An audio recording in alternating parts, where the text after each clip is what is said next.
stuff, some wood, some nails. Well, what else do you need? How big is this building of yours going to be? Well, I want it big. Well, how big? Big enough for all my stuff. Well, you just can't buy wood and nails. You don't even know how much you need, or for that matter, is that the material you need? How much money do you have to spend? How much will it cost? I don't know. 20,000. Does that sound about right? Lynn, that is the most important part, counting the cost of the building project. What if you start and you can't finish it? It will look like that building we drive by every day for the last 10 years that has never been finished. Oh well, I guess I wasn't thinking about all of that. I know what I wanted my building to look like. I didn't think about the resources needed for such a project. Today, Jesus asked the crowd to count the cost of following him, just as they would count the cost for building a new tower. The one who fails to count the cost cannot complete the building project. And what is the consequences of not counting the cost? Jesus continues with this parallel line.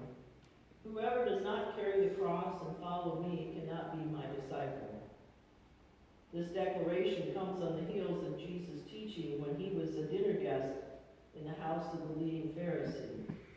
Remember from last week, he admonished the guests not to clamor for the VIP seats, but to say them for the guests, that the host may seem more worthy. Further, the host himself should consider inviting the poor and disabled to the feast instead of the social peers and his wealthy neighbors. In our text this week, Jesus tells the traveling crowds, which might be composed mostly of poor peasants and freed or enslaved women and men, or maybe not, that they must hate their close family members and develop a hatred for life itself. This hatred is synonymous with a metaphor for bearing the cross of Jesus' discipleship. If the crowds are poor, they are likely despised because of and blamed for their own poverty. If they are wealthy, they may be reviled for building their wealth on the backs of enslaved peoples and the masses.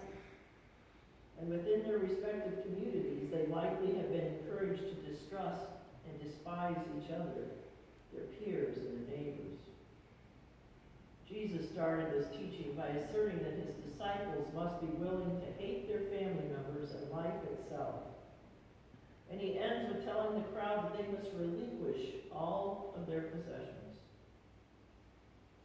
We think about Jesus speaking to a relatively wealthy crowd here. He did just leave a dinner at which the guests were among the upper crust and not the poor or diseased. In Acts, considered the sequel to Luke's gospel, the believing community is encouraged to sell property and contribute the proceeds of their community so that no one among them lives in poverty. In Luke, Jesus is pleased when the chief tax collector Zacchaeus pledges to give half of his possessions to the poor and to make amends to anyone that he has defrauded. So when one follows Jesus, they do not take on a new commitment, but a new life to be transformed into the person that Jesus has called them to be. The call to participate in the reality of God's kingdom requires a willingness to relinquish our steady, comfortable life. The life we know and have grown to love. To relinquish our attachments to life in this world, and to risk all is to dedicate oneself to visions and practice of life in the kingdom. So what is it that we are called to give up? For one thing, we're called to give up possessions. What is that we possess that keeps us from following Jesus? And Jesus says, who does not carry the cross and follow me cannot be my disciple. For which of you intending to build a tower does not first down and estimate the cost? I came across the story this past week of a commentary of a large church who was planning a large building project. Now, you might know some pastors, or you may have been a pastor, or a congregation who has taken on a large building project. And it's a lot of stress, and it's a lot of faith.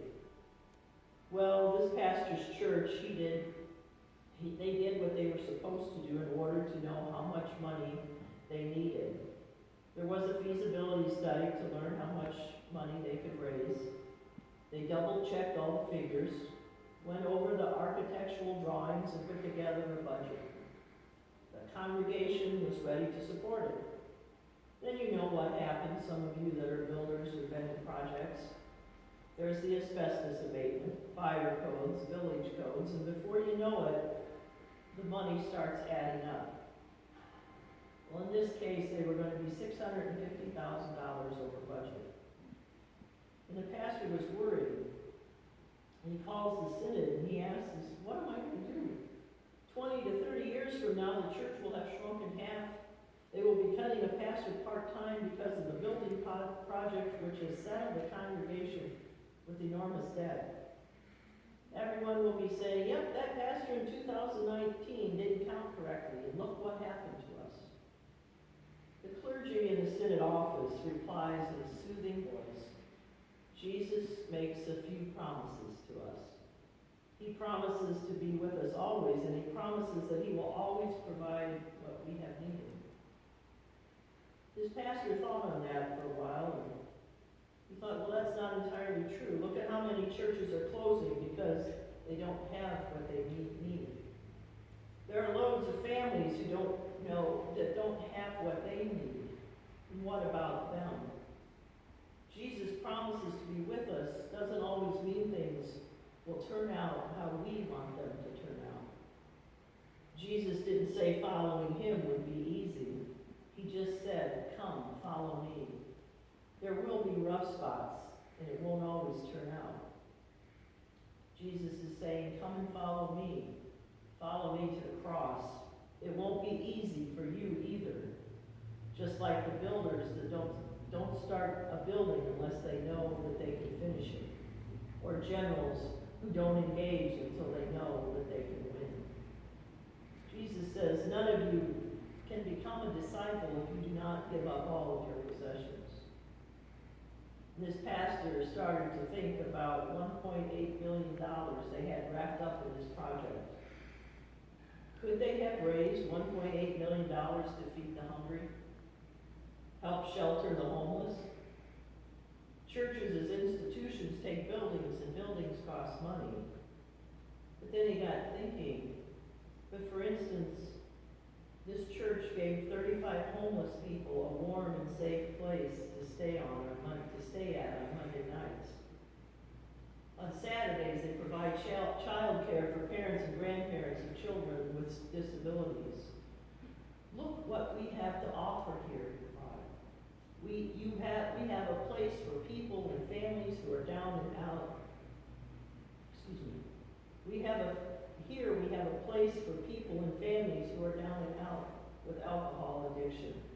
Here at this place, we have a place for families together when a loved one has passed away. A place for community together and share a common faith in a loving God.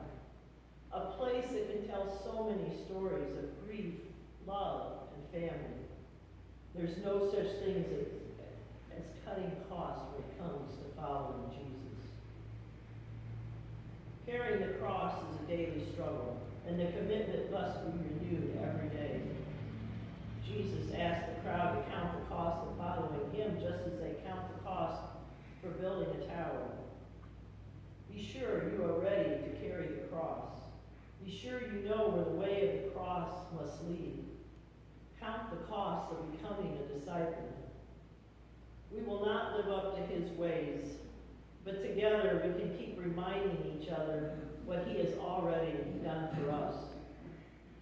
He was not diverted. He carried his cross. Jesus knew where he was headed.